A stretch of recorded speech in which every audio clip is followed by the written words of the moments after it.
یک منبع پایگاه خبری بامداد خبر داد که شب 31 آگوست به 1 سپتامبر سال 2023 در نزد فرودگاه نویای فرخار بر اثر بم برخوردن سه ماشین دیو نیکسیا اوپل وکترا و تایوتا دست کم یک جوان سال تولدش 1996 جان داده، چند تن دیگر جراحت برداشتند.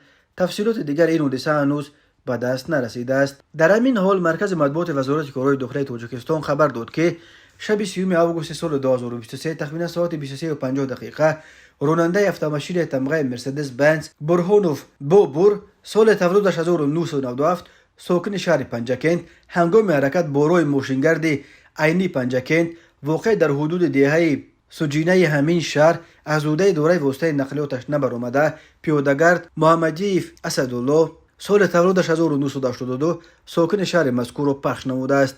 در نتیجه پیادهگرد محمدیف جراحت‌های وزنی جسمانی برداشته در جای حادثه به هلاکت رسیده است. وزارت کارهای داخلی گفت اوید به این حادثه تحقیقات ادامه دارد. این لکه دومی صدمه مرگاور در پنجکند در 2 روز اخیر است. بنا به آخرین آمار وزارت کارهای داخلی در نیمه اول سال 2023 در روی تاجیکستان در 492 صدمه 193 نفر به هلاکت رسیده، 514 نفر دیگر جراحت برداشتند. هر سال بر اثر صدمه ها در راههای تاجیکستان تا 400 نفر به هلاکت رسیده، بیش از 1200 تن دیگر معیوب می شوند.